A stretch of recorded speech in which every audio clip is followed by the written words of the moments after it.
माननीय सभापति महोदय, मैं आपका बहुत आभारी हूं जो आपने मुझे इस बिल पर बोलने के लिए समय दिया है।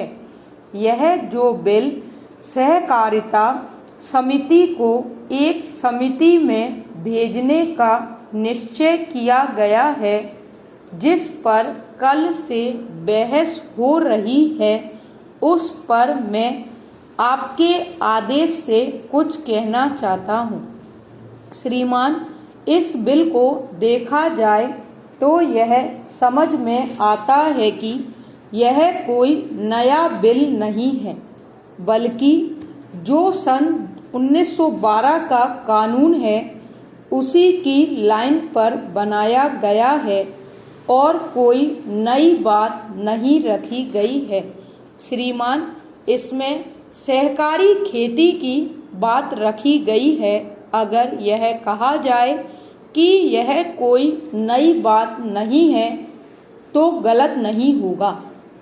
जहाँ तक सहकारी खेती का संबंध है तो उसकी तरफ जनता और विशेषकर किसानों का बिल्कुल कोई झुकाव नहीं है और उनका झुकाव न होने के कारण उन्होंने उसे उस सीमा तक नहीं अपनाया जितनी सरकार को आशा थी।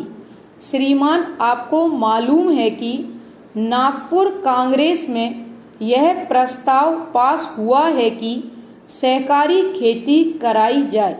पूरे देश में इस समय इसका जोर चल रहा है और इसको लगाने के लिए ना मालूम इसके कितने रूप रखे गए हैं।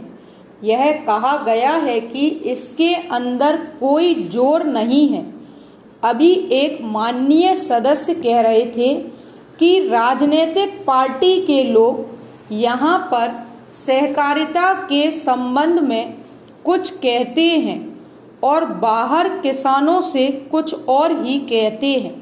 वे किसी से यह भी कहते हैं कि तुम्हारी जमीन छिन जाएगी। मैं यह निवेदन करना चाहता हूं कि यह जो कहा गया है और किसानों के अंदर जो भावना पैदा होती है वह इस बिल से साफ स्पष्ट होती है कि वह गलत भावना नहीं है। मैं यह जानता हूं कि जब किसान पार्टी का जोर बढ़ा और किसानों की आवाज़ ऊंची हुई तो सरकार ने और हमारे नेताओं ने यह कहना शुरू कर दिया कि हम सहकारी खेती को किसानों के ऊपर लादना नहीं चाहते, बल्कि यह तो किसानों की इच्छा पर है। लेकिन इसके साथ ही साथ एक बात मैं पहले भी निवेदन कर चुका हूँ और फिर भी निवेदन करना चाहता हूँ कि नेताओं का अपना विचार होना चाहिए। किसी सभा में जब यह कहा गया कि यह जो सहकारी खेती शुरू की गई है यह तो अंत में सामूहिक खेती की तरफ ले जाएगी। माननीय सभापति महोदय, उन्होंने साफ कह दिया कि अगर सामूहिक खेती होती है तो इसमें भी मुझे कोई आपत्ति नहीं है।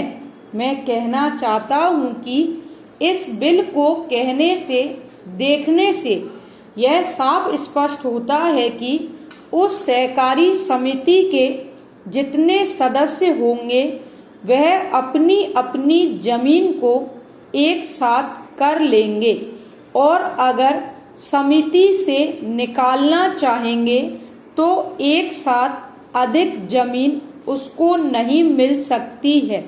इस बिल के संबंध में इस सदन के सरकारी दल वाले लोगों ने और विरोधी दल के लोगों ने बहुत सी बातें कही हैं। जैसा कि यह बिल है इसको अभी समिति के सामने विचार के लिए जाना है और वहां से विचार होने के बाद यह इस सदन के सामने फिर से विचार के लिए पेश किया जाएगा। तब माननीय सदस्यों को पूरी तरह से यह अधिकार होगा कि जहां तक इसमें दी गई बातों का संबंध है उसमें परिवर्तन ला सकते हैं या उसको हटा सकते हैं। कल से जो बातें हो रही हैं वह सब नोट की गई हैं और मैंने बहुत सी बातों को सुना है। इस समिति में उन सब बातों पर विचार किया जाएगा। बहुत से माननीय सदस्यों ने इस तरह की बातें कही हैं, वह बहुत आवश्यक मालूम हुई हैं और जैसा कि मैंने कहा है उन पर विचार किया जाएगा। जहां तक सहकारिता का संबंध है, चाहे सरकारी दल वाले माननीय सदस्य हों, चाहे विरोधी दल वाले माननीय सदस्य हों, सबकी यह मांग है कि जब हम जनता के राज में विश्वास करते हैं और अपने यहाँ जनता का राज स्थापित कर लिया है और जबकि देश में गरीबी है और उसका गलत लाभ भी उठाया जाता है, तब सहकारिता की बहुत आवश्यकता है। इसको रोकने की आवश्यकता है। यह सभी लोगों की राय है। जहां तक इस सहकारी बिल का संबंध है, बहुत से माननीय सदस्यों ने बहुत सी बातें इसके संबंध में कही हैं। मैं सब बातों का विवरण उत्तर नहीं दे सकता हूँ, लेकिन मैं थोड़े में विशेष बातों का उत्तर देने का प्रयत्न करूँगा। जैसा मैंने अभी कहा, जब हमने अपने यहाँ जनता का राज स्थापित किया है तो हमें अपने समाज के ढांचे को बदलना पड़ेगा। हमारे यहाँ गरीबी और अमीरी चली जाती है।